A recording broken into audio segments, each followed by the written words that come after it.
वाहिगुरु जी का खालसा, वाहिगुरु जी की फतेह। दोस्तों, मैंने ये फैसला किया कि ये वीडियो मैं हिंदी में बनाऊंगा ताकि हिंदुस्तान की जनता को वो समझ आ सके जो मैसेज मैं कन्वे करना चाहता हूं।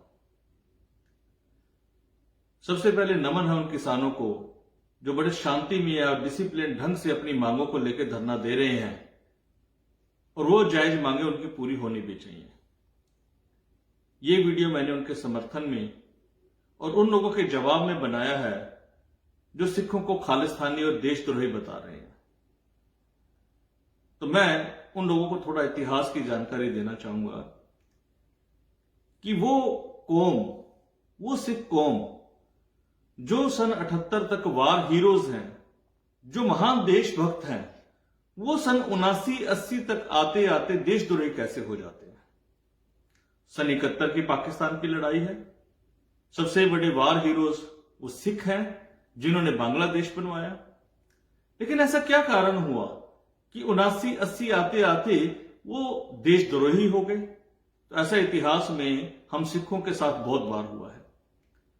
दोस्तों, जब 77 की इमरजेंसी लगी तो आज जिस तरह से सिख आंदोलन में पंजाब ने अगुवाई की है, जो सिख किसानों ने अगुवाई की है, उस समय जब इमरजेंसी के दौरान तानाशाही का दौर चल रहा था तो पंजाब में और उन किसानों ने ऐसी ही अगुवाई की थी।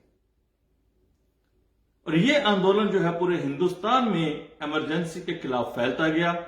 उस समय की प्रधानमंत्री श्रीमती इंदिरा गांधी ने सिखों को बहुत लुभाने की कोशिश की, उनके सारे मुद्दे सुलझाने की कोशिश की, सिर्फ इस शर्त में कि आप जो कर रहे हैं वो ना करें, क्योंकि मेरी राजनीतिक जो शत्रुता है आपसे नहीं बाकियों से है। लेकिन सिखों ने अपनी बड़े भाइयों वाली जिम्मेवारी निभाई और ऐसे ही जेलों को भरा जैसे आज आंदोलन किया जा रहा है, और इमरजेंसी को इंदिरा गांधी जी को खत्म करना पड़ा। और उसके बाद जो हुआ वो एक इतिहास है। जनता दल की सरकार बनी, उसके बाद इंदिरा जी का शासन हुआ। 78-79 में उस समय की सरकार इंदिरा जी ने यह डिसाइड कर लिया था कि सिखों को ऐसा सबक सिखाना है कि दोबारा हिंदुस्तान में ऐसी अगुवाई वो ना कर पाए। और उन साजिशों का जन्म हुआ जिसमें सरकारों ने अपने पूरे तंत्र का उपयोग करते हुए सन 84 तक सिखों को देशद्रोही साबित करने में कोई कसर ना छोड़ी। उसका खामियाजा पूरे पंजाब को, देश को, सिखों को और जनता को भुगतना पड़ा। सन 84 में इन्हीं निर्दोष सिखों को देश की सड़कों पर जिंदा जलाया गया। यह सरकारी साजिशों का, उनकी नफरत का इंतकाम था। दोस्तों, देशद्रोही हमें मुगलों की सरकार ने भी बताया। जब हिंदुस्तान के स्वाभिमान की लड़ाई सिख लड़ रहे थे, हिंदू धर्म की रक्षा की लड़ाई लड़ रहे थे, तो मुगल हमें देशद्रोही बोलते थे। उस समय में अगर हिंदुस्तान के स्वाभिमान की लड़ाई लड़ी तो दो नस्लों ने लड़ाई, एक सिखों ने, एक मराठों ने।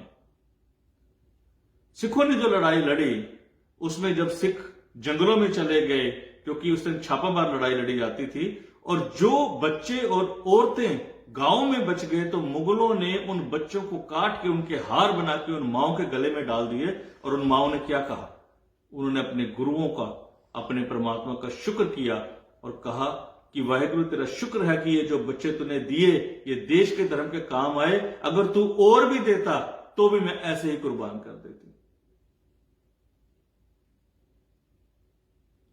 उन मुगलों से राज्य को छीना और सिखों ने राज कायम करते हुए ईरान के बॉर्डर तक, अफगानिस्तान के बॉर्डर तक राज कायम किया और वो आक्रमणकारियों से हिंदुस्तान की रक्षा की। उसके बाद हमें देशद्रोही बताया अंग्रेजों ने। सिखों का राज 1848 में महाराजा रणजीत सिंह का राज आखिरी था जो कि गोरे अपने कब्जे में ले पाए। उसके बाद सिखों ने जो आजादी की लड़ाई लड़ी वो भी एक इतिहास है। फिर हमें गोरों ने देशद्रोही बताना शुरू किया। दोस्तों, आज का जो एक आंदोलन है वो एक किसान आंदोलन है। मैंने जो संक्षिप्त इतिहास आपको बताने की कोशिश की है वो आपको सोचना होगा कि क्या वाकई सिख देशद्रोही हैं या सरकारों ने ऐसा बताने की कोशिश की है, सरकारें ऐसी कोशिश करती रही हैं। हम सिख हिंदुस्तान के बड़े भाई हैं।